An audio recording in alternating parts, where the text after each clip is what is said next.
ইনসারশনকে অরিজিনের দিকে টান দেয়, ফলে কি হয়, নি জয়েন্টে ফ্লেকশন মুভমেন্টটা হয়। তাহলে আমরা এখানে দেখতেছি যে নি জয়েন্টে ফ্লেকশন মুভমেন্ট হইতেছে, অরিজিন কি ইনসারশন দিকে যায়, যার কারণে ফ্লেকশন মুভমেন্ট হচ্ছে। আচ্ছা,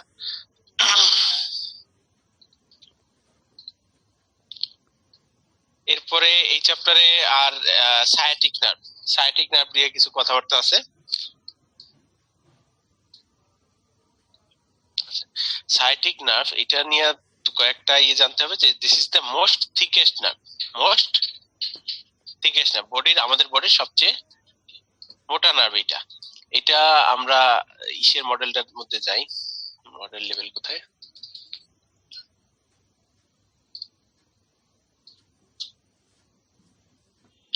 এটা আমাদের যে মেডিকেলের যে মডেলটা আছে সেটার মধ্যে আমরা দেখতে পারবো যে এই যে সায়াটিক নার্ভ, ঠিক আছে। তাহলে এই মাসেলটা আমরা চিনতে পারছিলাম, পাইরিফর্মিস মাসেল, তার ঠিক নিচ থেকে গ্রেটার সায়াটিক নচের মধ্যে থেকে এই সায়াটিক নার্ভটা নিচে আসে। আমরা তাহলে এই ছবিটা অবশ্যই বারবারই বলতেছি যে তোমরা আসার পরে এটা দেখবা।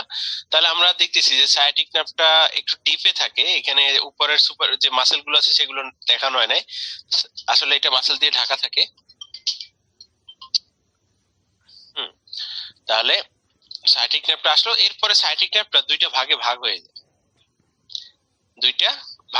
যায়, তো এটা লেফট লোয়ার লিম্বের পোস্টেরিয়র অ্যাসপেক্ট থেকে আমরা দেখতেছি। আমরা এটা নিয়ে আরেকটু পরে আলোচনা করব। তাহলে আমরা সায়াটিক নার্ভের যেটা বুঝলাম যে most thickest nerve, it forms a band of 2 centimetre wide, আমাদের আঙুলের এক করের কাছাকাছি আর কি, আমাদের আঙুলের এক কর 2.5 সেন্টিমিটার, অ্যারাউন্ড 2.5 সেন্টিমিটার, তার কাছাকাছি, বেশ মোটা নার্ভ, মানে এইটাই অনেক মোটা, হ্যাঁ, আর ম্যাক্সিমাম নার্ভ থেকে অনেক চিকন।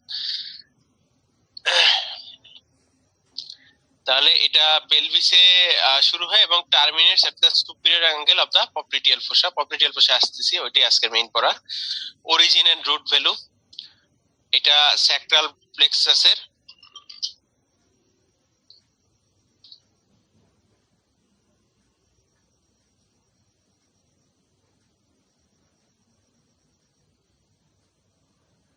আচ্ছা, তাহলে রুট ভ্যালু একটু জানতে হবে। স্যাক্রাল সায়াটিক নার্ভের root value lumbar 4 sacral, lumbar 4 5 sacral 1 2 3।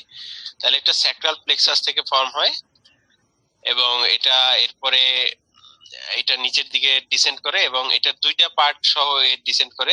একটা পার্টের নাম হলো টিবিয়াল নার্ভ, আর একটা পার্টের নাম হলো common peroneal nerve. Common peroneal nerve এগুলো একটু তোমাদের বইতে যেভাবে আছে একটু দাগ দিয়ে রাখতে হবে। তাহলে এটার দুইটা part, tibial part, common peroneal nerve. Peroneal শব্দটার অর্থ হলো রিলেটেড টু ফিবুলা, ফিবুলারই আরেকটা নাম কি, পেরোনিয়াম, পেরোনিয়াল রিলেটেড টু ফিবুলা। তাহলে আমরা জানি যে আমাদের লেগে দুইটা বোন থাকে, টিবিয়া এন্ড ফিবুলা। তাহলে এই যে লার্জ বোনটা টিবিয়া, আর এর পাশেই যে একটা ছোট বোন আছে এটা হচ্ছে ফিবুলা। এটা তো আমরা এইচএসসি বা ব্যাঙের হাড় গড়ার সময় এগুলো পাইছিলাম। তাহলে যেসব স্ট্রাকচার এই এরিয়ার সাথে রিলেটেড, ফিবুলার এরিয়ার সাথে, সেই এরিয়ার নাম, সেই স্ট্রাকচার গুলো কি পেরোনিয়াল বলা হয়, অথবা ফিবুলারও বলা হয়, কিন্তু কমন টার্ম হলো পেরোনিয়াল। আর যেগুলো এই মিডিয়াল পার্টের সাথে রিলেটেড যেসব স্ট্রাকচার তাদের বলা হয় টিবিয়াল। তাহলে পেরোনিয়াল শব্দের অর্থ বলতে আমরা বুঝবো যে সেটা ফিবুলার দিকে গেছে। তাহলে this is the tibia, this is the fibula. টিবিয়ার দিকে গেলে টিবিয়াল নার্ভ, আর ফিবুলার দিকে গেলে পেরোনিয়াল নার্ভ। কমন পেরোনিয়াল বলছে, এটা আবার ভাগযোগ হয়ে বিভিন্ন ভাগে হয়। তাহলে আমরা sciatic nerve, it is the largest and thickest nerve, largest বলবো না, থিকেস্ট বলবো আমরা, thickest nerve of our body. এবং এটা শুরু হয় কোথায়, পেলভিসে, এবং শেষ হয় কোথায়, superior angle of the popliteal fossa. It has two parts, tibial part and common peroneal part. এরপরে বেশ কিছু কথাবার্তা বলা আছে, এগুলো খুব একটা ইয়ে না। আমরা দেখছি যে এটা পিরিফর্মিস মাসেলের নিচ থেকে, এটা গ্লুটিয়াল নস থেকে তারপর থাইয়ে আসে, ব্যাক অফ দা থাই এটা গ্লুটিয়াস ম্যাক্সিমাস মাসেলের টিপ হয়ে তারপর নিচের দিকে ডিসেন্ড করে। এই যে তোমাদের বইয়ের যে ছবি আছে সেগুলো আমরা যেভাবে দেখতেছি, পাইরিফর্মিস নিচ থেকে শুরু হয়েছে, তারপরে আলটিমেটলি এখানে এসে নার্ভটা শেষ। হ্যাঁ, এখানে নার্ভ এসে দুইটা ব্রাঞ্চ দেয়, তার আগে এখানে এসে শেষ হয়ে যায়। এই জায়গাটাকে বলছে upper border, upper margin of the বা superior angle of the popliteal ফোসা।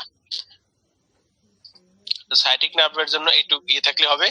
সাইটিক নার্ভের দুইটা ব্রাঞ্চ, টিবিএল ব্রাঞ্চ আর একটা হলো কমন পেরোনিয়াল ব্রাঞ্চ।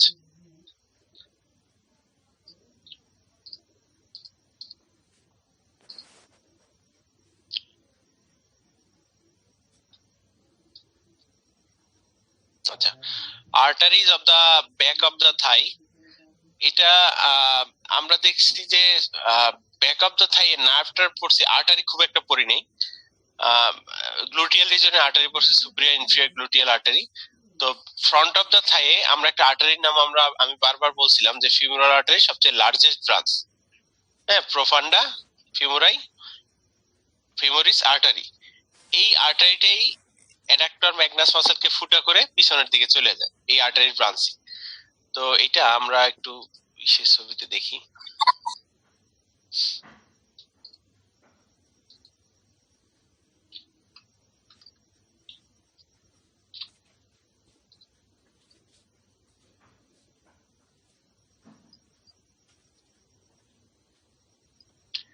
তাহলে এখানে আমরা ছবিতে একটু দেখি, এই যে আর্টারিটা ফিমোরাল আর্টারি, এখন যে আর্টারিটা সিলেক্ট লিংক করতেছে এটা ফিমোরাল আর্টারি। এটার এই যে ব্রাঞ্চটা আমি সিলেক্ট করলাম, এটাই হলো প্রোফান্ডা ফিমোরিস আর্টারি। মাসলটা সরাই দেই। আচ্ছা, এই যে আর্টারিটা এটাই হলো প্রোফান্ডা ফিমোরিস আর্টারি। তাহলে this artery is called profunda femoris artery. এই আর্টারিটি, এই যে মাসলটা অ্যাডাক্টর ম্যাগনাস, এই মাসলটাকেই ফুটা করে পোস্টেরিয়র অ্যাসপেক্টে চলে যায়। আমরা যদি মাসলগুলো একটু করি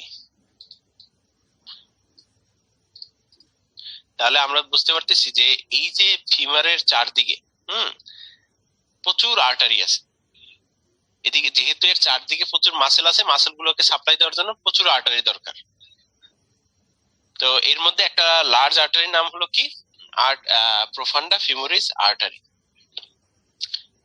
এখন এই ফিমার ফ্র্যাকচার বা এই যে হাড় ভেঙে যাওয়া ফিমার ফ্র্যাকচার, এটা একটা কমন কন্ডিশন।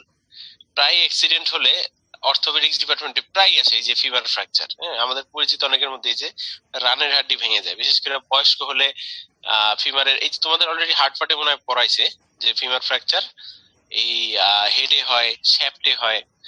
তো শ্যাফটের ফিমার ফ্র্যাকচার একটা ডেঞ্জারাস কন্ডিশন, যেহেতু আমরা বলছি যে এই এরিয়ায় প্রচুর পরিমাণে আর্টারি আছে এই আশেপাশে। তো ফিমার যখন ফ্র্যাকচার হয় তখন এই আশেপাশের আর্টারি সহ নিজের যে ফিমারের যে নিজের ব্লাড সাপ্লাইয়ের যে আর্টারি বা ভেইন, সেগুলো রাপচার হয়ে যায়। ফলে এখানে এই ফিমারের চারদিকে প্রচুর পরিমাণে ব্লাড জমে। ফিমারের চারদিকে প্রচুর পরিমাণে ব্লাড জমা হয়, খুব দ্রুত ব্লাড জমায়।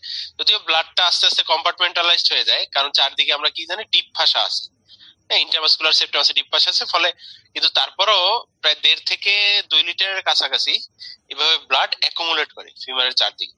কাজেই ফিমার ফ্র্যাকচার যদি হাসপাতালে আসে, তাহলে আমরা সাথে সাথে প্রথমেই কি করি, পেশেন্টকে আগেই ব্লাড দিই। কারণ আমরা কনফার্ম, এবং পা তখন ফুলা দেখি আমরা বুঝতে পারি যে ভিতরে প্রচুর ব্লাড জমছে। তো ওই জমা ব্লাড নিয়ে পরে চিন্তা করা যাবে। আগে আমরা কি করব, ফিমার ফ্র্যাকচার হলে আমরা প্রথমেই একটা ব্লাড ঝুলাই দিই পেশেন্টকে, যে ভাই আগে জীবন বাঁচাইনি, তারপরে অন্য কিছু। তাহলে এই যে ব্লিডিংটা হয় এর কারণ কি? কারণ এই অ্যারাউন্ড দ্য শ্যাফট একে তো প্রচুর মাসেল, তাদেরকে প্রচুর ব্লাড সাপ্লাই দিতে হয়, ফিমারে নিজস্ব ব্লাড সাপ্লাই দরকার আছে। ফলে সব মিলিয়ে ফিমারে যখন শ্যাফট ফ্র্যাকচার হয় এই এরিয়ায় প্রচুর পরিমাণে ব্লাড জমা হয়।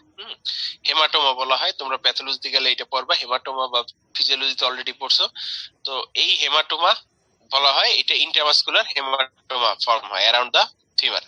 এবং এটা মাথায় রাখতে, ফিমার ফ্র্যাকচার সাথে সাথে আমাদের একটা ক্যানুলা করে একটা ভেনাস চ্যানেল খুলে আমরা সাথে সাথে সেখানে প্রথমে স্যালাইন দিয়ে দিই যতক্ষণ পর্যন্ত ব্লাড জোগাড় না হয়। কারণ আমরা মানে অ্যাটলিস্ট ভলিউমটা নরমাল রাখার ট্রাই করি। দেখা গেল যে 1.5-2 লিটার ব্লাড চলে গেল, পেশেন্ট শকে চলে যেতে পারে, তার আগে আমরা স্যালাইন ঝুলে মোটামুটি পেশেন্টকে স্টেবল রাখি যতক্ষণ পর্যন্ত ব্লাড না আসে। ব্লাড আসলে আমরা আবার ব্লাড দিয়ে দিই।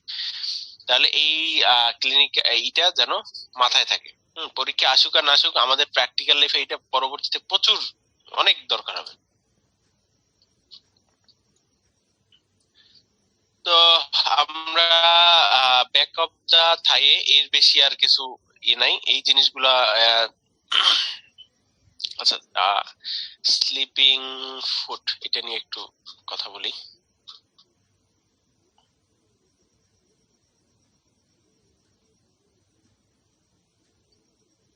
দুইটা condition. sciatica, shooting pain along the cutaneous distribution of the sciatic nerve and its terminal branches, chiefly common peroneal, is known as sciatica. এই সায়াটিক নার্ভের যেসব আমরা বলছি, নার্ভ রুট বলছি, সায়াটিক নার্ভের আমরা একটু আগে রুট ডিস্ট্রিবিউশন সম্পর্কে আলোচনা করছি, লাম্বার 4-5 স্যাক্রাল 1-3। তো এই যে লাম্বার 4-5 স্যাক্রাল 1-3 এখানে নার্ভের রুট গুলো বলা আছে। এই কোন একটা ব্রাঞ্চে যদি কম্প্রেশন পড়ে, সেটা কোন একটা টিউমার থেকে শুরু করে কোন একটা বোনস রিলেটেড কোন একটা প্রবলেমের কারণে যদি কোনো কম্প্রেশন হয়, তখন ওই নার্ভ যেখানে ডিস্ট্রিবিউট করে সেখানে পেইনটা ফিল করে। পেশেন্ট বলবে যে আমার ফিবুলা যে এরিয়ায়, lateral aspect of the leg, সেই এরিয়ায় পেইন। আসলে পেইনের কজ হলো রুটে। তো এই কন্ডিশনটার নামই হলো সায়াটিকা। এটা গ্লুটিয়াল রিজন থেকে শুরু করে এবং সেটা রাইট থাই হয়ে ঘুরে একদম lateral side of the leg এবং ডরসাম অফ দা ফুট পর্যন্ত চলে যায় পেইনটা। এই পেইনটার নাম কি? সায়াটিকা। এটা বিভিন্ন কারণে হতে পারে। ডিস্ক প্রোল্যাপস, এই যে ইন্টার ভার্টিব্রাল ডিস্ক আছে সেগুলো সরে গিয়ে হতে পারে। নিউরাইটিস নামে একটা কন্ডিশন আছে, সেসব কারণে হতে পারে। এই কারণে সায়াটিকা। তাহলে হোয়াট ইজ সায়াটিকা? এটা কিন্তু শর্ট নোট হিসেবে আসে, 1 মার্ক বা 2 মার্ক এরকম কিসের কারণে। আচ্ছা, এরপরে আর একটা কন্ডিশন আছে,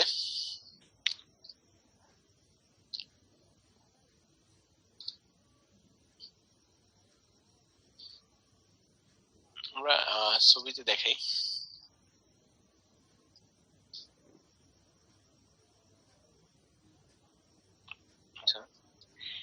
এই যে সায়াটিক নার্ভটা আমি সিলেক্ট করলাম, নার্ভটার উপর কিন্তু অনেক মাসেল আছে। মাসেলগুলো আমি ফেড করে দিছি। দেখো সায়াটিক নার্ভটা মোটামুটি মাসেলের ডিপে থাকে। এই যে বাইরে মাসেল, তার মধ্যে এই যে সায়াটিক নার্ভটা।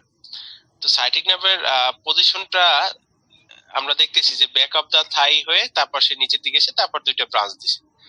তো এই এরিয়াটা, ব্যাক অফ দা থাই, এই এরিয়ায় যদি একটা লং টাইম কম্প্রেশন হয়, একটা লং টাইম যদি কম্প্রেশন হয়, তাহলে এই নার্ভের মধ্যে আমরা যে জানি যে ইলেকট্রোলাইট আসা যাওয়া করে, সেইটা আর নরমালি থাকবে না।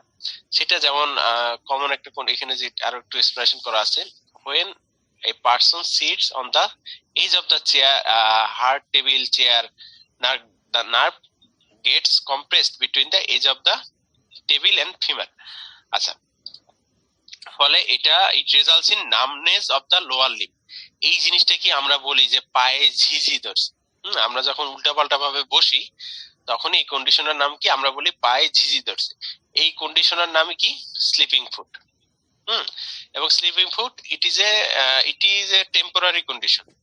এটা কিছুক্ষণ থাকে, তারপরে আস্তে আস্তে যখন সার্কুলেশন বা এগুলো ওকে হয়ে যায় তখন এটা ঠিক হয়ে যায় এবং ওই অবস্থা একটু লাফালাফি করলে খুব তাড়াতাড়ি ঠিক হয়।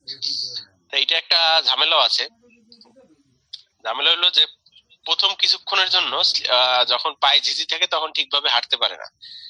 একদম পায়ের অবস্থা মনে হয় যেন যে প্যারালাইজড হয়ে গেছে, এরকম একটা কন্ডিশন।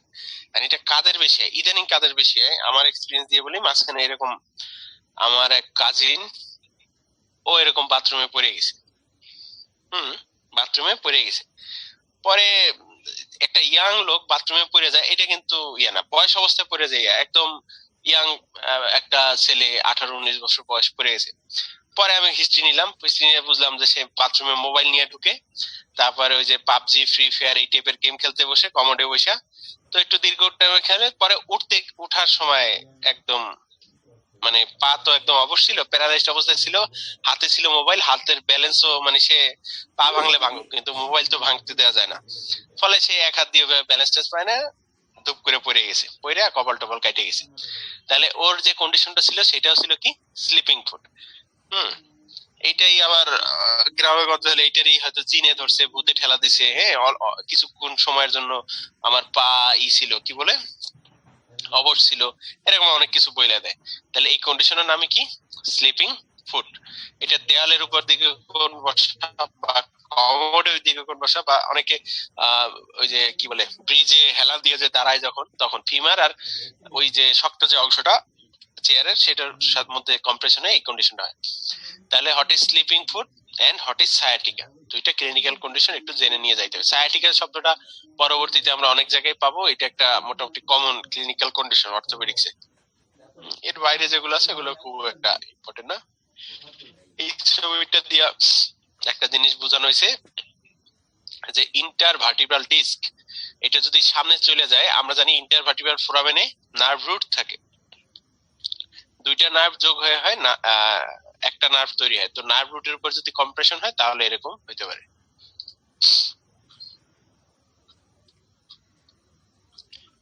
এই চ্যাপ্টারে আর ইম্পর্টেন্ট তেমন কিছু নাই, আমরা শুধু মাসেলের নাম আর এগুলো জানি। এরপরে আমরা আজকে যে মেইন পড়া পপলিটিয়াল ফোসা। পপলিটিয়াল ফোসা, আমরা এই এলবো জয়েন্টের সামনে আমরা কিউবিটাল ফোসা পড়ছিলাম, একটা ট্রায়াঙ্গুলার ফোসা ছিল যেখানে কিছু ইম্পর্টেন্ট ভেসেল নার্ভ এগুলো পাস করে। ঠিক একই ভাবে লোয়ার লিম্বে ঠিক হোমোলোগাস হলো পপলিটিয়াল ফোসা, তবে আপার লিম্বে যেগুলো আছে সামনে সেগুলো লোয়ার লিম্বে আছে পিছনে posteriorly.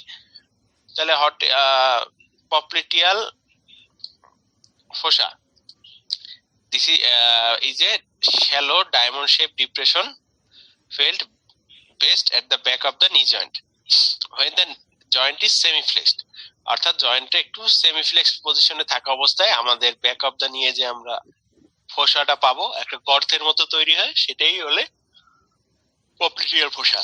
It corresponds to the cubital fossa of the forearm. এই মাত্র যে কথাটা বলছি যে আমাদের ইটের যেটা আছে এটা, এবার কিছু ল্যান্ডমার্ক আছে এই দরকার নেই। পপলিটিয়াল ফোসা শর্ট নোট পরীক্ষায় আসে। হোয়াট ইজ পপলিটিয়াল ফোসা বা popliteal ফোসা short note, location, boundary, content, এভাবে কোশ্চেনটা আসে। তাহলে location, it is a diamond shape depression lying behind the নি জয়েন্ট। তাহলে বাউন্ডারিটা আমরা একটু দেখার আগে আমরা একটু কিছু মাসেল সম্পর্কে আইডিয়া নিয়ে আসি।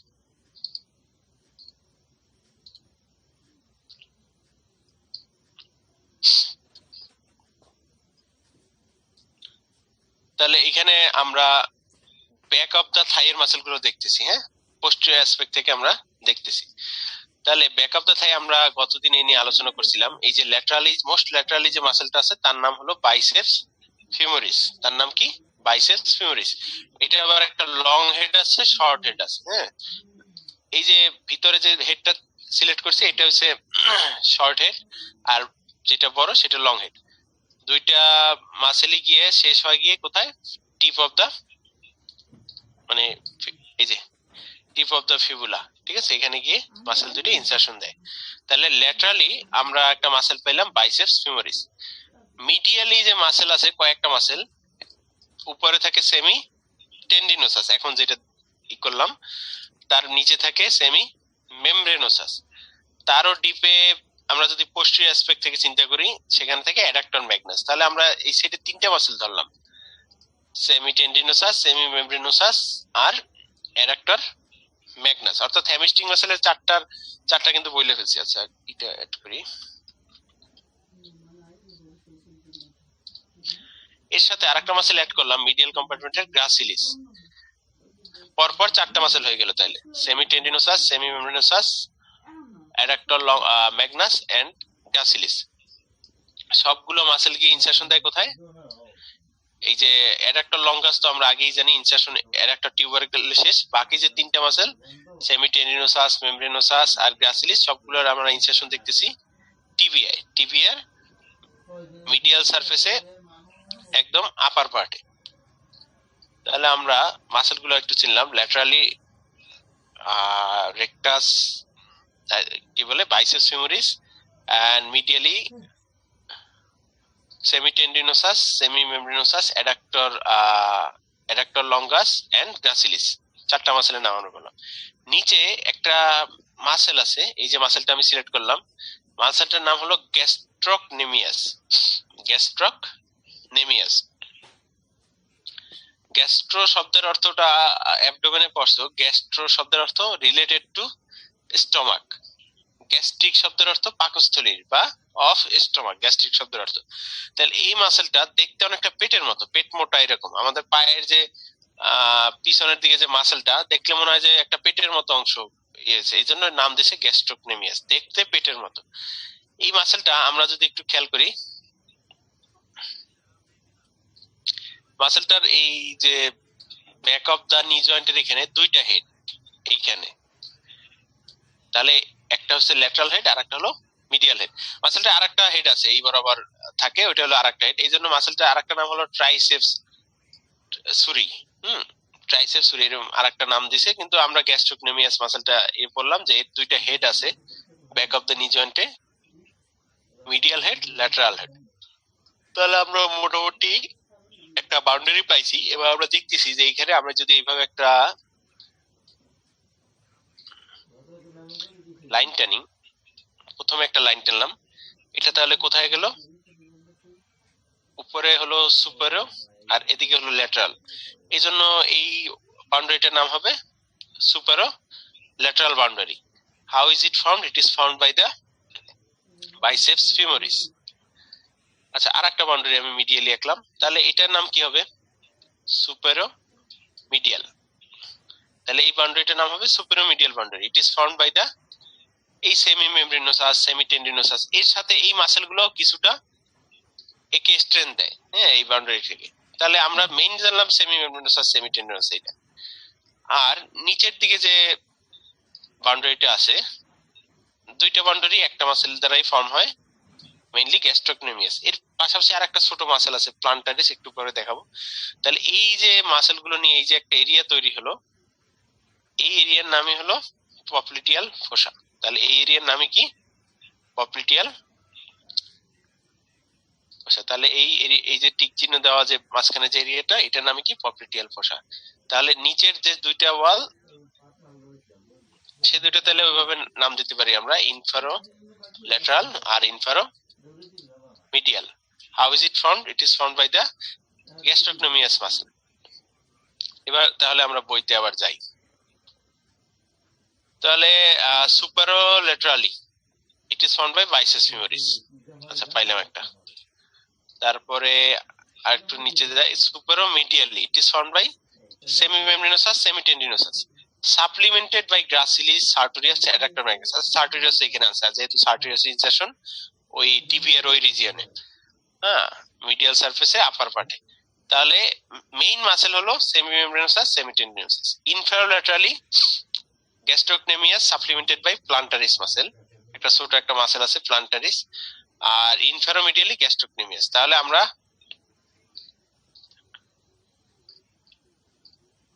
বাউন্ডারি অফ দ্য পপ্লিটিয়াল ফোসাটা বুঝতে পারলাম। What is popliteal fossa? It is a shallow depressed area at the back of the knee joint. How is it boundary of the popliteal fossa? Superomedial, superolateral, inferomedial, inferolateral, চারটা মিলে একটা diamond শেপের একটা boundary তৈরি হয়, এবং এই বাউন্ডারির মধ্যেই যে কন্টেন্ট গুলো আছে সেগুলোই হবে কি পপ্লিটিয়াল ফোসার কন্টেন্ট। তাহলে আমরা বুঝতে পারলাম যে এই বাউন্ডারি গুলো মিলে তারপরে এই এরিয়াটা তৈরি হয়। এখন কোন একটা ফোসা মানে ট্রায়াঙ্গেল বা ফোসা, এর অর্থই হলো এখানে রুফ থাকবে, ফ্লোর থাকবে। রুফ ফ্লোর খুব একটা ইম্পর্টেন্ট দুই একটা পয়েন্ট জানলেই হবে, সেটা হলো রুফ অলওয়েজ স্কিন সুপারফিশিয়াল ভাষা। প্রথমেই শুরু করতে হবে স্কিন সুপারফিশিয়াল ভাষা, তারপরে থাকে ডিপ ভাষা। তাহলে এখানে ডিপ ভাষা দিয়ে আগে তৈরি হয়েছে। Roof is formed by deep fascia, and deep ভাষার উপরে থাকে যে সুপারফিশিয়াল ভাষা, তার আবার কিছু কন্টেন্ট আছে, small saphenous vein and cutaneous nerves and vessels, এই একটু বললেই হবে।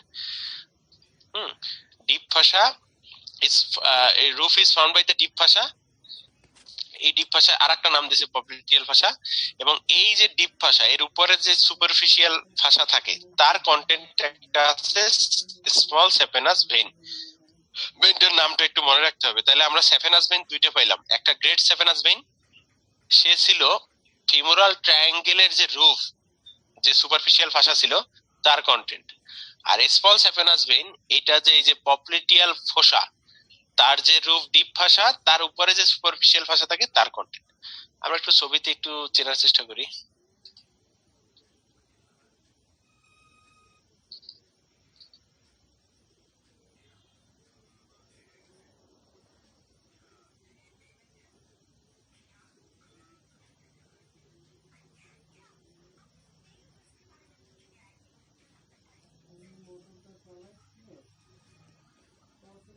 আচ্ছা, তাহলে আমরা দেখতেছি যে এই যে পপ্লিটিয়াল ফসার মধ্যে যে ভেইনটা আছে নাম হলো পপ্লিটিয়াল ভেইন।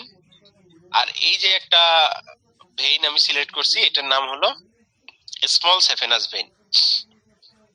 তাহলে স্মল স্যাপেনাস ভেইনটা সুপারফিশিয়াল একটা ভেইন। এই সুপারফিশিয়াল আর ডিপ এই জিনিসগুলোর একটু বেসিক আইডিয়া থাকা খুবই জরুরি। আমরা এই যে কোনো ক্যানুলা করি, এই যে হাতে বা পায়েও ক্যানুলা করতে হয় অনেক সময় বাধ্য হয়ে, বাচ্চাদের বা যাদের ভেইন পাওয়া যায় না, এই ক্যানুলা গুলো করি মেইনলি না, ক্যানুলা গুলো করি শুধু সুপারফিশিয়াল ভেইনে। ডিপ ভেইনে আমরা অ্যাক্সেস পাই না। সুপারফিশিয়াল ভেইনটি আমরা খুব সহজে খুঁজে পাই ক্যানুলাটার করি। আর ডিপ ভেইন গুলো হলো যেগুলো ডিপ ফাসার মধ্যে থাকে। এখানে যদিও ফাসা দেখানো হয় নাই, এই সুপারফিশিয়াল যে ভেইনটা আমি সিলেক্ট করছি এটি হলো স্মল স্যাপেনাস ভেইন। তাহলে স্মল স্যাপেনাস ভেইন এই যে পপ্লিটিয়াল ফোসায় এসে তারপরে ডিপ ফাসা ফুটো করে তারপরে পপ্লিটিয়াল ভেইনে গিয়ে ট্রেন করে। এই বিষয়টা জানা থাকা জরুরি, কারণ এর আমরা পরবর্তীতে প্র্যাকটিক্যাল ভেরিকোজ ভেইন বলে একটা ভেইন কন্ডিশন পাবো, এই চ্যাপ্টারেও আছে, তখন এই ভেইনের কথাবার্তাগুলো জানতে হবে। এবং কমন কন্ডিশন, এই এত মাসেল টাসেল পড়লাম কিন্তু দেখা যাবে যে পরবর্তীতে এই ডিপ ভেইন থ্রোম্বোসিস, তারপরে এই যে ভেরিকোজ ভেইন, এগুলো নিয়ে আমাদের বেশি জানা লাগে কারণ ওইগুলোর ওই ডিজিজ গুলো কমন। তাহলে আমরা বুঝলাম যে সুপারফিশিয়াল ভেইন আছে স্মল স্যাপেনাস ভেইন, আর একটা আছে গ্রেট স্যাপেনাস ভেইন। স্মল স্যাপেনাস ভেইনটা এখান থেকে এই ঠিক পপ্লিটিয়াল ফোসায় এসে ড্রেন করে পপ্লিটিয়াল ভেইনে। আর গ্রেট স্যাপেনাস ভেইন ওপেন করছিল ফিমোরাল ট্রায়াঙ্গেল, সেটা ড্রেন করছিল ফিমোরাল ভেইনে। তাহলে আমরা পাইলাম যে স্মল স্যাপেনাস ভেইন এটা যে রুফ আছে, রুফের উপরে যে ফাসা আছে সুপারফিশিয়াল ফাসা সেখানে থাকে। ওই ল্যাটারাল পোস্টেরিয়র অমুক সমুক এগুলো কিচ্ছু, এগুলো এত ডিটেইলস দরকার নেই, কিছু কিউটিনিয়াস নার্ভ আছে সেটুকু জানলেই হবে। Floor is found by the popliteal surface of the femur. আমরা ফিমারের হার্ড পার্টে পপ্লিটিয়াল সারফেসটা পড়ছিলাম, এই যে দুইটা কন্ডালের মাঝখানে পোস্টেরিয়রলি যে সারফেসটা থাকে এটাই হলো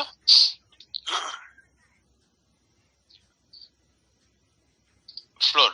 তাহলে এখানে আমরা এই যে বোনস দেখতেছি, যে বোনস, তাহলে এই বোনসটাই মেইনলি কি তৈরি করছে? Floor of the popliteal fossa bones. এবং একই সাথে এটা যেহেতু নি জয়েন্ট, এই নি জয়েন্টের যে ক্যাপসুল আছে তারাও এই এখানে একটা মাসেল আছে, সেই মাসেলটার উপরে এই যে স্ট্রং পপ্লিটিয়াল ফোসা কভারিং দা পপ্লিটিয়াস মাসেল, একটা মাসেল আছে পপ্লিটিয়াস মাসেল, তারও কাভারিং হলো, এটা কাভারিং যে ফাসা সেটাও এই ফ্লোরটা ফর্ম করে। তাহলে সবার আগে বলতে হবে popliteal surface of the femur. Next হলো capsule of the knee joint and oblique popliteal ligament. ঠিক আছে, একটা লিগামেন্ট আছে সেটা, আর স্ট্রং পপ্লিটিয়াল ফাসা আছে, তিনটে মিলে ফ্লোর ফর্মেশন করে। তাহলে পপ্লিটিয়াল ফোসা প্রথমেই আমাদের জানতে হবে কি বাউন্ডারি, তারপরে ফ্লোর রুফ খুব একটা ইম্পর্টেন্ট না, বাউন্ডারিটা বেশি ইম্পর্টেন্ট, যে কোন কোন মাসেলের মাঝামাঝি মানে কোন কোন মাসেলের ফাঁকে এইটা থাকে, পপ্লিটিয়াল ফোসাটা থাকে। তাহলে আমরা বারবার আমি কয়েকবার আঁকলাম এই যে ডায়মন্ড শেপ একটা ফোসা, এটা আমরা হাত দিয়ে সবাই ধরতে পারি যে এটা আমাদের হাঁটুর ঠিক পিছনে যে এটা আছে সেটা।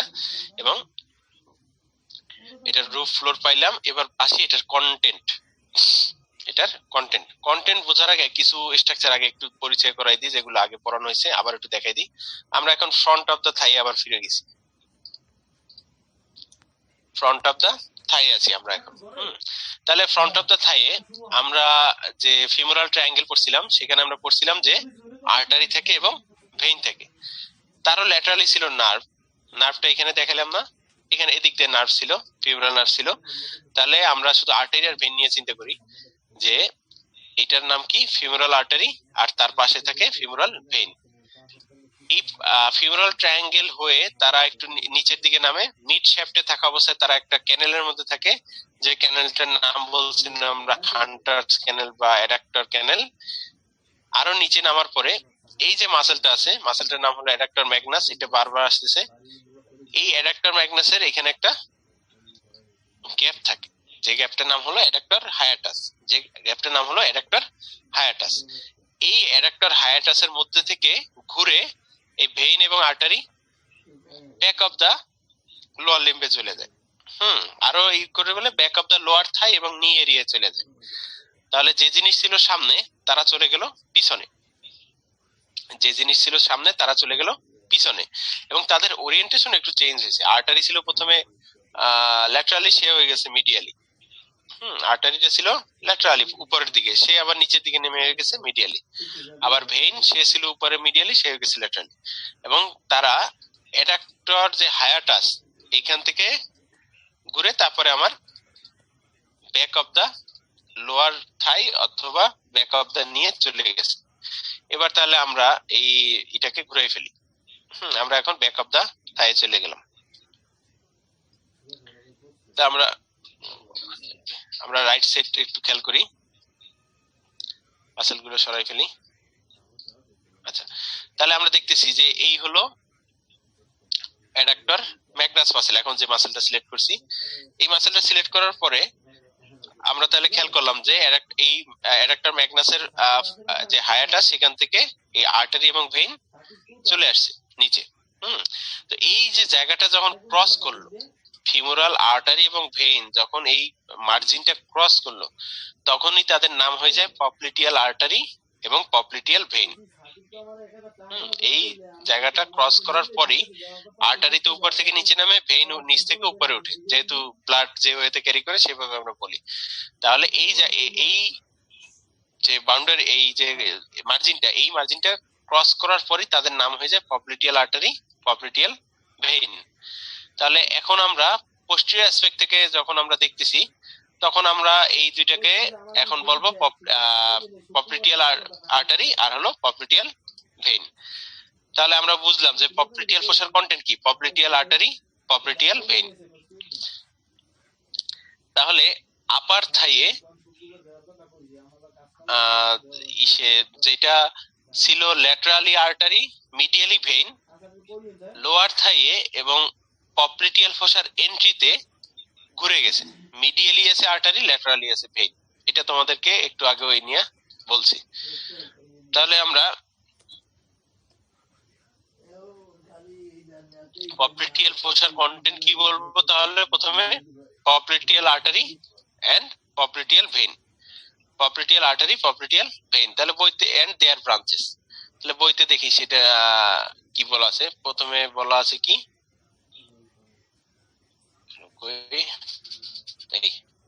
তাহলে প্রথম point popliteal artery and this branches, কি কি ব্রাঞ্চেস দরকার নেই।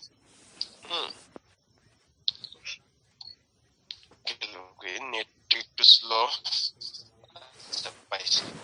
তাহলে popliteal artery and its branches, tributaries. তারপরে কিছু আছে posterior cutaneous nerve, genicular branch, popliteal lymph node, fat. তাহলে আমরা মেইন স্ট্রাকচার তিনটে আগে জানতে হবে। স্ট্রাকচার তিনটে কি কি?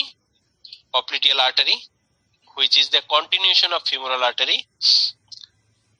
When femoral artery enters into the adductor hiatus, then it is called popliteal artery. এবং popliteal vein, popliteal vein এর কন্টিনিউশন হলো ফিমোরাল ভেইন, আর আলটিমেটলি বাদ রয়ে গেল আমাদের সায়াটিক নার্ভ। তাহলে আমরা সায়াটিক নার্ভটা একটু আগে আমরা করছিলাম। আচ্ছা, তাহলে এই যে এখন যে নার্ভটা সিলেক্ট করছি এটাই হলো সায়াটিক নার্ভ, এবং এই যে বাউন্ডারিটা এখন যেটা দিব সেটা হলো পপলিটিয়াল ফোসার বাউন্ডারি। তাহলে আমরা দেখতেছি যে সায়াটিক নার্ভটা এই এরিয়া আসে, এই এরিয়া আসার পরে দুইটা ব্রাঞ্চ দেয়, একটা হলো ফিবুলার দিকে দেয় কমন পেরোনিয়াল ব্রাঞ্চ, আর একটা হলো মিডিয়ালি দেয় যেটা টিবিয়াল ব্রাঞ্চ। তাহলে সায়াটিক নার্ভের যে ব্রাঞ্চ দুইটা সেই দুইটা একদম আপার মার্জিন অথবা অ্যাঙ্গেল অফ দা পপলিটিয়াল ফোসায় ভাগা হয়ে যায়। তাহলে সেই জন্যই এই দুইটার নাম একটু এইভাবে দিছে, tibial nerve and its branches and common peroneal nerve and its branches. সরাসরি সায়াটিক নার্ভ কিন্তু বলে নাই, কারণ সায়াটিক নার্ভ ওই পপলিটিয়াল ফোসায় ঢোকার আগেই সে দুইটা ব্রাঞ্চ দিয়ে শেষ হয়ে যায়। তাহলে what is popliteal ফোসা, what is the boundary of popliteal ফোসা, what are the contents of popliteal ফোসা, very very important. এটা শর্ট নোটে আসে এবং পরীক্ষার সময় নিশ্চিত ধরবে, ডিসেকশনে একদম কমন পপলিটিয়াল ফোসার এটা ধরবে। এখানে একটা অ্যারেঞ্জমেন্ট আছে, এটা একটু তোমরা দেখে নিও, খুব একটা জটিল কিছু না। যে আপার পার্ট অফ দ্য ফোসায় কেমন, মিডল পার্ট অফ দ্য ফোসায় কেমন, লোয়ার পার্ট অফ দ্য ফোসায় কেমন, অর্থাৎ ভেইন, আর্টারি এবং নার্ভ এই তিনটা আবার তিন তিন স্টাইলে অ্যারেঞ্জ থাকে। উপর পার্টে এভিএন, তারপরে এনভি, এনভিএ। আচ্ছা, এই ইসে আমরা যেটা দেখতেছি ছবিতে, ভালো, বেশ ভালো একটা ছবি। এখানে যেটা দেখাইতেছে যে এই যে পপলিটিয়াল ফোসার মধ্যে এই টিবিয়াল নার্ভটা হলো বেশি মোটা, এবং টিবিয়াল নার্ভটাই মেইন সাপ্লাই গুলো দেয়। আর এই যে পাশে যেটা গেছে কমন পেরোনিয়াল নার্ভ, এটা ল্যাটারালি চলে গেছে, এবং এটা একটু থিন, মানে একটু তুলনামূলক কম মোটা, এবং এটা একটু কম সাপ্লাই দেয়, এবং এটা একদম ল্যাটারালি থাকে। ওই যে পপলিটিয়াল ফোসা ল্যাটারালি থাকে। আর এই যে ভেইন, আর্টারি এবং নার্ভ বলতে যেটা বুঝাইছে, এই নার্ভটা হলো টিবিয়াল নার্ভ বুঝাইছে, কমন পেরোনিয়াল নার্ভটা এই রিলেশনের মধ্যে বলে না। তাহলে what is popliteal artery, continuation of popliteal artery, it begins at the opening of the adductor Magnus. Popliteal artery branch খুব একটা ইম্পর্টেন্ট না। What are the anastomosis around the নি জয়েন্ট, এটা মনে হয় ম্যাডামে একটু পড়াইছিল, এটা একটু দেখে নিয়ে কি কি কি আর্টারি দিয়ে নি জয়েন্টের চারদিকে অ্যানাস্টোমোসিস হয়। জেনু, জেনু শব্দের অর্থ নি, পপল শব্দের অর্থ নি। জেনিকুলার ব্রাঞ্চ এরকম যদি শুনো তাহলে বুঝে নেবা যে এটা রিলেটেড টু দা নি।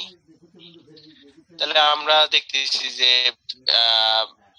এটা ব্যাক অফ দা নি জয়েন্টের দিকে বুঝেছে। পপলিটিয়াল আর্টারি সে superior medial superior lateral genicular artery, inferior medial inferior lateral genicular artery, ultimately কি হয়েছে সে নাম নিছে anterior tibial artery, posterior tibial artery. এই জায়গাটা বেশি ইম্পর্টেন্ট।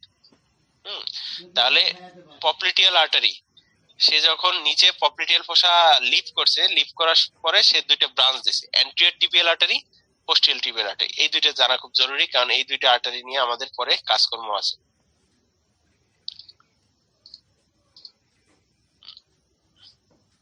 আচ্ছা, তাহলে আমরা একটু সেই আর্টারি গুলো একটু খুঁজে বের করি।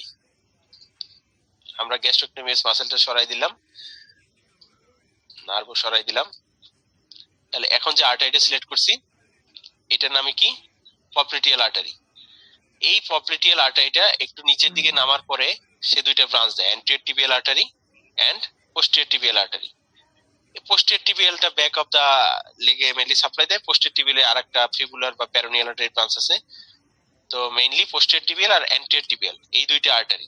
এই আর্টারিগুলোর নামগুলো এই কারণে জানতে হবে যে এই আর্টারিগুলোর পালস আমরা পরবর্তীতে পরীক্ষা করব, যখন সার্জারি বিভাগে অন্য কোনো অর্থোপেডিক্স বা অন্য কোনো স্যাররা আছে, তারা কিন্তু এই পালস গুলো আমাদের পরীক্ষা করতে হয় যে পায়ের পালস গুলো ঠিকভাবে আছে কিনা, এটা জানা খুবই জরুরি।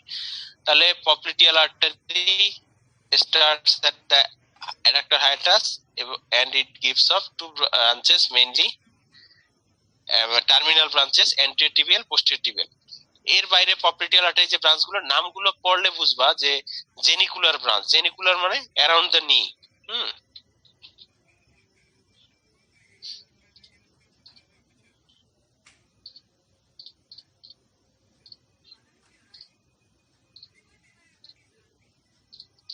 এই যে অ্যারাউন্ড দ্য নি, এই যে ছোট ছোট ব্রাঞ্চ, সুপিরিয়র জেনিকুলার, ইনফেরিয়র জেনিকুলার, ইনফিরিয়র জেনিকুলারে আবার ভাগ করছে মিডিয়াল জেনিকুলার, ল্যাটারাল জেনিকুলার, এইভাবে সহজ সহজ মানে পজিশন অনুযায়ী কিছু নাম দিছে। তবে আমাদের মেইন জানতে হবে যে terminal branch of the popliteal artery that is called anterior tibial artery, posterior tibial artery. নাম শুনে আমরা বুঝতে পারতেছি যে অ্যান্টেরিয়র টিবিয়াল আর্টারি টিবিএ ফিবুলার সামনে চলে যায়। এই যে অ্যান্টেরিয়র টিবিয়াল আর্টারি আমি সিলেক্ট করছি, এর সামনে চলে আসছে টিবিয়ার ফিবুলার মাঝখান দিয়ে। আর পোস্টেরিয়র টিবিয়াল আর্টারি পোস্টেরিয়রলি থাকে, সে পিছনের দিকের যে মাসেল গুলো আছে সেগুলোকে সাপ্লাই দেয়। তাহলে আমরা পপ্লিটিয়াল ভেইন খুব একটা ইম্পর্টেন্ট কিছু না, এটা মানে ওই নামে নামে মিল করে যে আর্টারি গুলো আছে তার নামের অনুযায়ী থেকে। তবে পপ্লিটিয়াল ভেইনের ইম্পর্টেন্ট যে পয়েন্টটা সেটা হলো স্মল স্যাপেনাস ভেইন, এটা কোথায় ড্রেন করছে পপ্লিটিয়াল ভেইনে, এটা হলো ইম্পর্টেন্ট ল্যান্ডমার্ক যে small saphenous vein drains into the popliteal vein.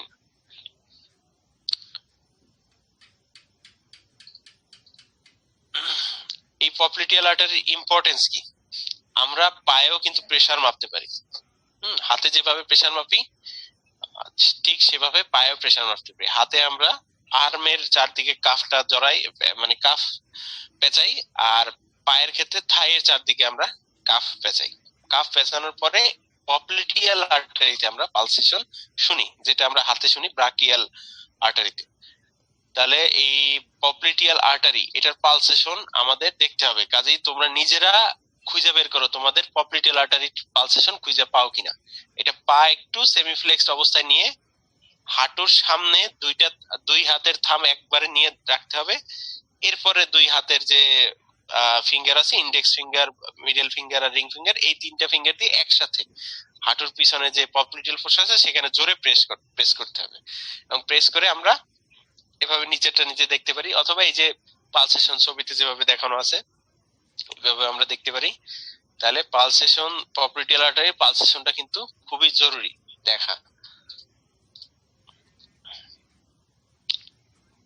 তো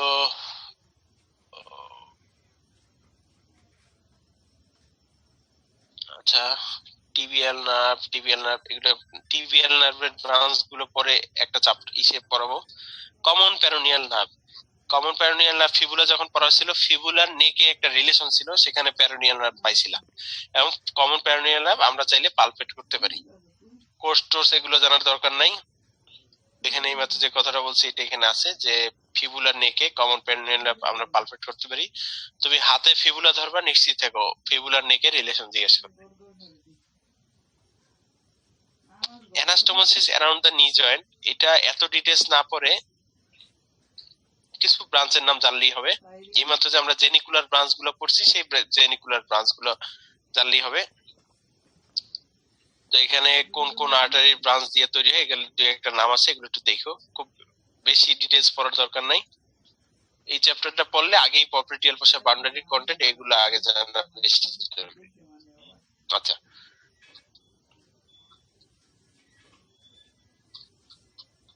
বেকার সিস্টের কথাটা কই।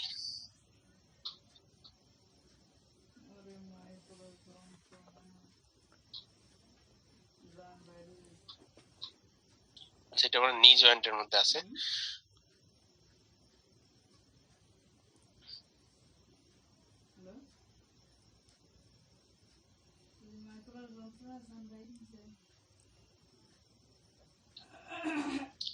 একটা এই কোশ্চেন গুলো তোমরা একটু দেখবা, এই কোশ্চেন গুলো এখন আমাদের বাংলাদেশের কারিকুলামে এই কোশ্চেন গুলো এখনো দেওয়া হয় না, কিন্তু আমার ধারণা 4-5 বছর পর এই কোশ্চেন গুলোই থাকবে আমাদের পরীক্ষার হলে। অ্যাকচুয়ালি এইভাবেই কোশ্চেন দেওয়া উচিত, যেন আমরা সবাই এখন পেশেন্ট এবং প্র্যাকটিক্যাল ওরিয়েন্টেড চিন্তা ভাবনা করি।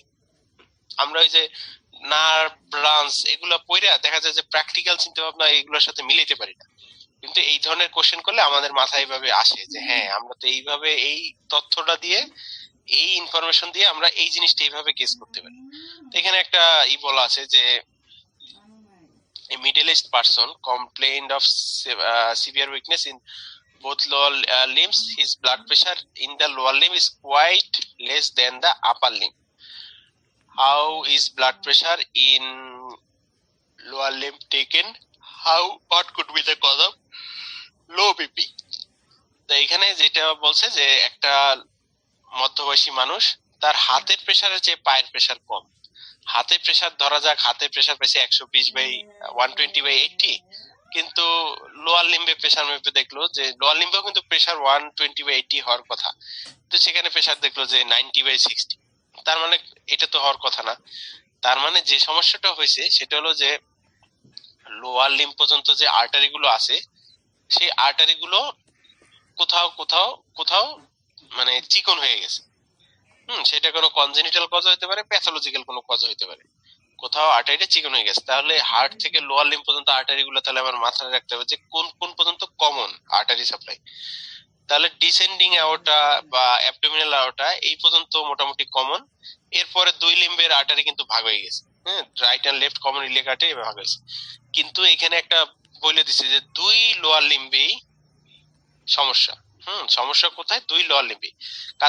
কাজে এই পেশেন্টের সমস্যাটা হয়েছে কোন একটা কমন জায়গায়, সেটা কি হতে পারে? অ্যাওর্টাই মেইনলি হওয়ার কথা। তো সেটা এখানেই বলছে যে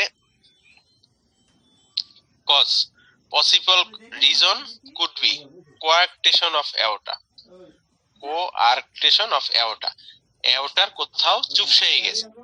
যার ফলে মানে ডিসেন্ডিং অ্যাওর্টার কোথাও চুপসে গেছে, ফলে কি হয়? আপার লিম্বের ব্লাড সাপ্লাই হ্যাম্পার হয় না, লোয়ার লিম্বের ব্লাড সাপ্লাই হ্যাম্পার হয়েছে, ফলে লোয়ার লিম্বের প্রেসার লো, যার কারণে পেশেন্টের লোয়ার লিম্বটা সমস্যা হইতেছে, উইকনেস হইতেছে, যেহেতু ব্লাড কম যাচ্ছে। এটা কোথায় মেজার করা হয়? পপলিটিয়াল আর্টারি বরাবর এটা মেজার করা হয়।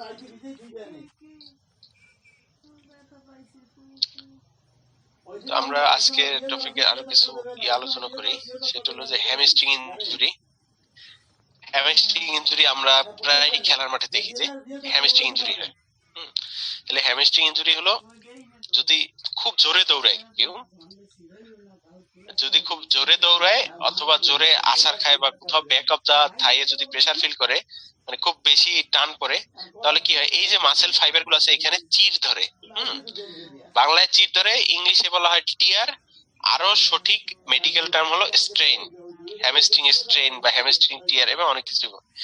এই যে মাসেল ফাইবার গুলো ছিঁড়ে যায়, এইটা কি হলো? Hamstring injury. এই যে মাসেল ছিঁড়ে যাওয়ার পরেই তো যে খেলোয়াড় তার অবস্থা এরকম হয়ে যায়, সে একদম পিছনে হাত দিয়ে খোঁড়াই খোঁড়াই হাঁটতে থাকে। তাহলে এটা সে খুব এক্সট্রা এফোর্ট দিছে। এটা ফুটবল খেলার সময় বা ক্রিকেট খেলা বা যে কোনো স্পোর্টস ক্ষেত্রে এরকম এক্সট্রা এফোর্ট দিতে গিয়ে এরকম কিন্তু ঝামেলা হয়। কাজে এটা মানে একটু আবেগের বসে বা মানে যাই হোক, ব্রেন অতিরিক্ত প্রেসার দিয়ে ফেলে যে বেশি দৌড়াই, কিন্তু সেক্ষেত্রে এরকম এক্সট্রা প্রেসার দিলে এরকম হইতে হবে। এটার নামে কি? Hamstring injury. এটা দেখানো আছে পপলিটিয়াল প্রেসার কন্টেন্ট দেখানো আছে ছবিতে, পপলিটিয়াল পালস, পপলিটিয়াল। আচ্ছা, এই পয়েন্ট একটু জানতে চাইতেছি। এই পেশেন্ট গুলো তোমরা পরবর্তীতে পাবা। অ্যানাটমিতে একটু যাই না যাও। অ্যানোরিজম, অ্যানোরিজম অর্থ বেলুনের মতো ফুলে যাওয়া, বেলুনের মতো ফুলে যাওয়া। কোন একটা আর্টারি, এই যে পপলিটিয়াল আর্টারি আছে, পপলিটিয়াল আর্টারিটা যদি ফুলে যায়, এই যে পপলিটিয়াল আর্টারি, এইটা যদি এই বরাবরই, আমরা জানি আর্টারির ওয়াল আছে, ওয়াল গুলো যদি পাতলা হয়ে যায়, ফলে আশেপাশের ওয়ালের চেয়ে ওইখানকার ওয়াল যে পাতলা, এই কারণে কি হয়? এখানে বেলুনের মতো এইভাবে ফুলে যায়। ঠিক এই জায়গাটুকু বেলুনের মতো একটু ফুলে যায়। এটা এইভাবে যদি ফুলে যায়, তাহলে সেই কন্ডিশনটার নাম হলো অ্যানিউরিজম। সেই কন্ডিশনের নাম কি? অ্যানিউরিজম। তাহলে এই পপলিটিয়াল আর্টারিতে অ্যানিউরিজম হয়। এবং এই শব্দটা একটু আগেও একবার আসছিল, যে হান্টার্স ক্যানেলে আমরা পড়ছিলাম যে পপলিটিয়াল অ্যানিউরিজমের ট্রিটমেন্টের জন্য ওই অ্যাডাক্টর ক্যানেলে ফিমোরাল আর্টারিটা বাঁধা হয়, এরকম একটা পয়েন্ট বলছিল। Aneurysm, popliteal artery is more prone two aneurysm than any other artery in the body. আমাদের বডির যে কোনো জায়গার আর্টারিতে অ্যানিউরিজম হইতে পারে, অ্যাওর্টাতেও হইতে পারে। তাহলে পপলিটিয়াল আর্টারিতে কি হবে? অ্যানিউরিজম যদি হয়, তাহলে দেখো এই যে এইখানে এই যে ব্যাক অফ দা দেখে একটা ফুলা জায়গা কিছু একটা বোঝানো আছে, ঠিক আছে? এই জায়গাটা একটা ফুলে গেছে এরকম কিছু বোঝানো আছে, যদিও এইখানে ছবিতে দেওয়া আছে লিম নোট, কিন্তু এই জিনিসটা পপলিটিয়াল আর্টারি অ্যানিউরিজমও হইতে পারতো, পপলিটিয়াল আর্টারি অ্যানিউরিজমও হইতে পারতো। তাহলে এই জায়গায় ফুলা থাকলে ব্যাক অফ দা নি জয়েন্টে যদি ফুলা থাকে সেটা অনেক কিছু হইতে পারে। তার মধ্যে একটা হলো পপ্লিটিয়াল আর্টারির অ্যানোরিজম। একটা কি? পপ্লিটিয়াল আর্টারির অ্যানোরিজম। আর একটা কন্ডিশন আছে এই পপ্লিটিয়াল ফসায়, তার নাম হলো বেকারস সিস্ট। তার নাম কি? Baker's cyst. এখানে বলা আছে বেকারস সিস্ট। অ্যাকচুয়ালি এই পেশেন্ট আমি একটা পাইছি গত 2 সপ্তাহের মধ্যেই। তাহলে বেকার সিস্ট কি জিনিস?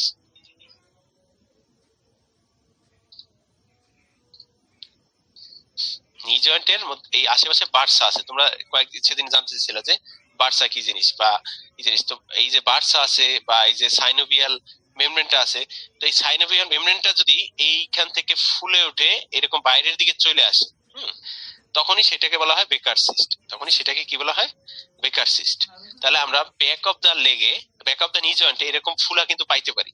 সেই ফুলাটা কোন রোগের কারণে হয়েছে সেটা আমাদের ডায়াগনোসিস করা জানতে হবে, এবং তার আগে অ্যানাটমিটা ভালো করে জানতে হবে যে ওই জায়গাটা ফুলার কারণ কি কি হতে পারে।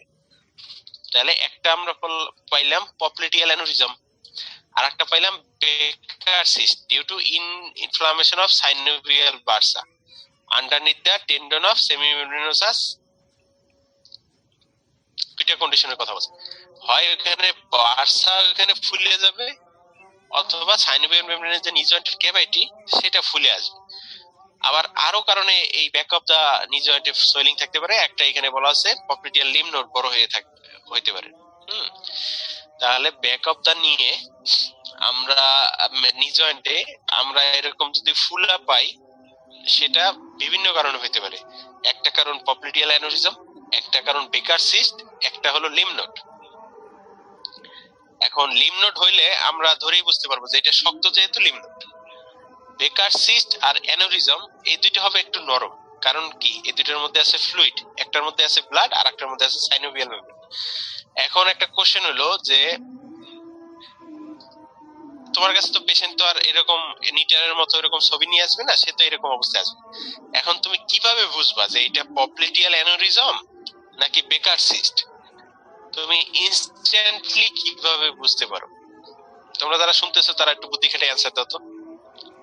তোমার কাছে একটা পেশেন্ট হাঁটুর পিছনে ফুলা নিয়ে আসছে, এখন তুমি অ্যানাটমি ধইরা অ্যানাটমির ইনফরমেশন মাথায় রেখে তুমি কিভাবে বুঝবা যে এটা বেকার সিস্ট নাকি পপ্লিটিয়াল অ্যানোরিজম? কেউ কি বুদ্ধি খাটে একটু অ্যান্সার দিতে পারবা?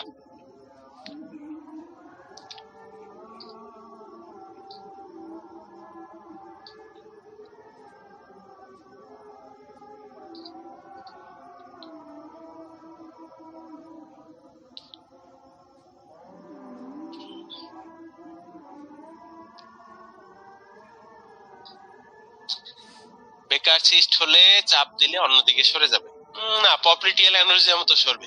আর্টারি তো অতটা ফিক্সড না, আর্টারি এদিক ওদিক চাপ দিলে এদিক ওদিক সরবে।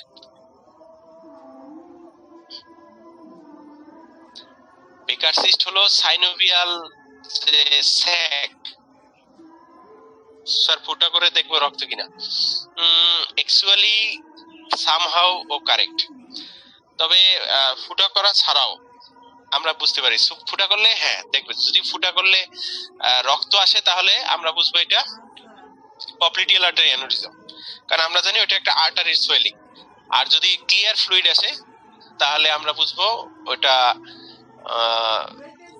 Synovial fluid. তবে একটা ঝামেলা আছে, তুমি যদি ফুটা করতে গিয়ে কোনো ব্লাড ভেসেল ফুটা করো তাহলে তো ব্লাড আসবে, ফলে তোমার মানে অন্য কোনো ব্লাড ভেসেল বেকার সিস্টের সময়, তাহলেও তো ঝামেলা হবে। পেইন থাকতে পারে যে কোনো কন্ডিশনে। রেড কালার বাইরে থেকে অত স্পষ্ট কালার দেখা যাবে না, কারণ এটা ডিপ ভাষা থেকেও ডিপে থাকে। অনেক ডিপ থেকে আসে, তো যার কারণে দেখা যাবে না।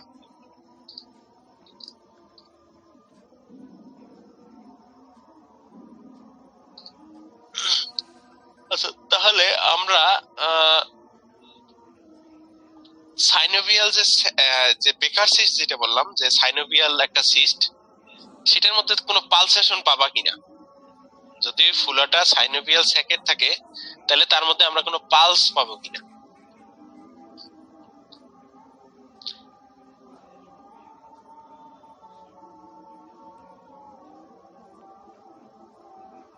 তাহলে এখানে অ্যান্সার হয়ে গেল।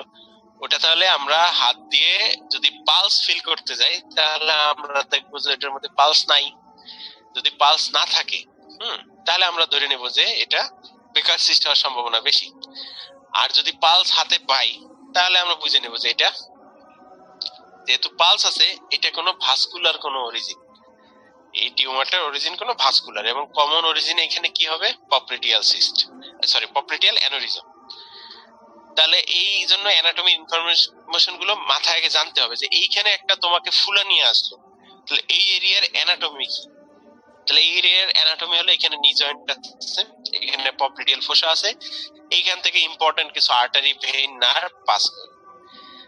এই এরিয়ায় কি কি কন্ডিশন হইতে পারে? এখানে লিম্ফ নোড বড় হইতে পারে, অ্যানোরিজম হইতে পারে। কমন সাইট অফ অ্যানোরিজম দেখো সেই 1800 না 1700 সালে, কত সালে এই পপলিটিয়াল আর্টারির অ্যানোরিজম ট্রিটমেন্ট করতে গিয়ে সেই জন হান্টার সাহেব তিনি ফিমোরাল আর্টারি বাঁধছেন। মানে কত পুরনো একটা কন্ডিশন, মানে হিস্টোরিক্যাল একটা ডিজিজ যে পপলিটিয়াল আর্টারি। নিশ্চয়ই তার কাছে কেউ গেছিল বা প্রায় তিনি রোগী পাইতেন এই অ্যানোরিজমের। ফলে তাকে ওই মেথডটা আবিষ্কার করতে এসেছে যে ঠিক আছে ফিমোরাল আর্টারিটা আমরা অ্যাডাক্টর ক্যানেলে এখানে বাঁধবো, তারপরে এই পপলিটিয়াল আর্টারি অ্যানোরিজমটা এখানে অপারেশন করে এটা ঠিক করে দেবো। তাহলে কি পরিমাণ আমাদের মানে অনেক আগের জিনিস এই জিনিসটা। লিম্ফ নোড হইতে পারে, আর একটা হতে পারে বেকার সিস্ট হতে পারে। বেকার সিস্ট হলে কি হবে? এভাবে ফুলে উঠবে এবং সেটা হলো জয়েন্ট রিলেটেড একটা প্রবলেম। জয়েন্টের যে সাইনোভিয়াল বার্সা আছে অথবা যে যে নি জয়েন্টের মধ্যে থেকে যে সাইনোভিয়াল যে স্যাক আছে সেটা আসতে ওইখান থেকে বের হয়ে লিম্ফ নোড বড় হওয়ার কারণ কি? লিম্ফ নোড বড় হওয়ার কারণ অসংখ্য আছে। তার সহজভাবে যদি আমরা ভাগ করি এভাবে বলতে পারি যে ইনফেকশনের কারণে লিম্ফ নোড বড় হইতে পারে, ক্যান্সারের কারণেও লিম্ফ নোড বড় হইতে পারে, এর পাশাপাশি অটোইমিউন বিভিন্ন ডিসঅর্ডার আছে তার কারণেও লিম্ফ নোড বড় হইতে পারে। অনেকগুলো কারণ আছে। কমন কজ আমাদের লিম্ফ নোড অনেক সময় ঘাড়ে বা কি বলে ওই যে টনসিল বলি, হ্যাঁ দাড়ির নিচে, এইসব জায়গায় লিম্ফ নোড বড় হওয়ার কারণ হলো ইনফেকশন। মোস্ট কমন কজ হলো ইনফেকশন, সেটা নরমাল ব্যাকটেরিয়াল, ভাইরাল অথবা অথবা কি বলে ভাইরাল ব্যাকটেরিয়াল অথবা এই যে টিউবারকুলোসিস যক্ষা, এই কারণে লিম্ফ নোড বড় হইতে পারে। ঠিক আছে, এই পেশেন্টের হয়তো পায়ে কোনো ক্যান্সার হইতে পারে অথবা কোনো ইনফেকশন হয়ে লিম্ফ নোড বড় হওয়ার একটা চান্স আছে। তাহলে popliteal fossa back of the thigh, তাহলে থাই মোটামুটি শেষ, থাই গ্লুটিয়াল রিজিয়ন। তাহলে আমরা ইম্পর্টেন্স টপিক গুলো সবসময় মাথায় রেখে আগে ওগুলো পড়বো এবং তার সাথে কিছু প্র্যাকটিক্যাল নলেজ চিন্তা করতে হবে। তোমাদের অনেকের দেশের বাইরে যাওয়ার চিন্তা থাকতে পারে, তো দেশের বাইরে যাওয়ার চিন্তা যদি থাকে তাহলে এই যে কোশ্চেন, ওই যে ইসের কোশ্চেন গুলো, আচ্ছা এখানে দেখো এই কোশ্চেনের অ্যান্সারই এখন তোমরা দেখো। আমি কোশ্চেনটা পড়েছি নি মোবাইলে পরিষ্কার আছে কিনা। A 55-year-old man complaining of a swelling on the back of his knee joint visited in the hospital. He stated that he noticed the swelling about 1 month back. On examination, doctors found a midline pulsatile swelling in the popliteal fossa. The diagnosis of popliteal aneurysm was made. ঠিক এইভাবে কিন্তু question আসবে তোমাদের যখন দেশের বাইরে বিভিন্ন পরীক্ষা অ্যাটেন্ড করতে যাও, এরকম সৃজনশীল কোশ্চেন আসে। What is popliteal aneurysm, how is it occur, বা এই টাইপের মানে ই কোশ্চেন দেয় না। Name the structure from which the swelling on the back of the knee can originate. এখানে বলছে নেম দ্য স্ট্রাকচারস, কি কি স্ট্রাকচার দিয়ে ব্যাক অফ দ্য নিতে সোয়েলিং হইতে পারে। তাহলে এইমাত্র আমরা বলছি যে স্ট্রাকচার একটা হলো আর্টারি, লিম্ফ নোড অথবা বার্সা অথবা সাইনোভিয়াল যে মেমব্রেন, সেগুলো। এই কোশ্চেন অ্যান্সার আছে নেম দ্য স্ট্রাকচারস, তাহলে এই হলো structures. How doctors differentiate swelling of the popliteal aneurysm from swelling due to Baker cyst. এই মাত্র যে কোশ্চেন জিজ্ঞেস করছি, তাহলে কি হবে পালসেশন, অথবা ওইখানে যদি আমরা স্টেথোস্কোপ ধরি তাহলে ওইখানে ব্রুই পাবো আমরা। হ্যাঁ, ওইখানে একটা যেহেতু একটা ফুলা জায়গা, ওখানে একটা হুইল মানে পানি ব্লাডটা ওইখানে কি হইতেছে মানে মানে স্মুথলি যাইতেছে না, ওইখানে ব্লাডটা এসে একটু বাধাপ্রাপ্ত হইতেছে, একটু ওই যে গোল যে জায়গাটা হবে ভেইনে আর্টারির সেখানে একটু পাক খাবে, ফলে একটা সাউন্ড আসবে, হ্যাঁ, যেটাকে আমরা বলি ব্রুই। এটা ফিজিওলজিতে পড়ানোর কথা। আর এরপরে relationship of popliteal artery vein tibial nerve, ওই যে রিলেশনশিপ ভ্যান এনভিএ এনভিএ ওইটা করছে, জানতে চাইছে। Ultimately what is the most deeply located neurovascular structure of the popliteal ফোসা, ওই রিলেশনটাই আবার জানতে চাইছে। তাহলে এই কোশ্চেন, এই প্যাটার্নের কোশ্চেন থাকলে অবশ্য থাকে। তাহলে what is the deeply structure, প্রথমে থাকে নার্ভ, তারপরে থাকে ভেইন, তারপরে থাকে আর্টারি। কোন দিকে, উপরের দিকে একরকম, মাঝখানে একরকম, নিচে একরকম, এইভাবে কিন্তু 3 জায়গা 3 রকম থাকে। এই অ্যারেঞ্জমেন্টটা একটু জানতে চাইছি। তাহলে এই হলো মোটামুটি ইম্পর্টেন্ট এখানে আর কি আছে। হ্যামস্ট্রিং মাসেল কেন বলা হয়, ব্যাক অফ দ্য এখানে একটু বলা আছে যে টেন্ডনটা দিয়ে, এই যে মাসেলগুলোর যে টেন্ডন, এই টেন্ডন দিয়েই ওই মাংসটা ঝুলাই রাখে কসাইখানায় হুকের মধ্যে দিয়ে। এটা এই জন্য এইটাকে বলা হয় হ্যামস্ট্রিং।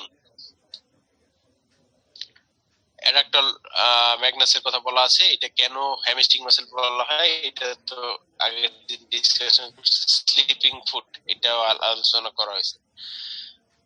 তাহলে আজকে এই পর্যন্তই, নেক্সট ক্লাসে তাহলে আমরা লেগে চলে যাব।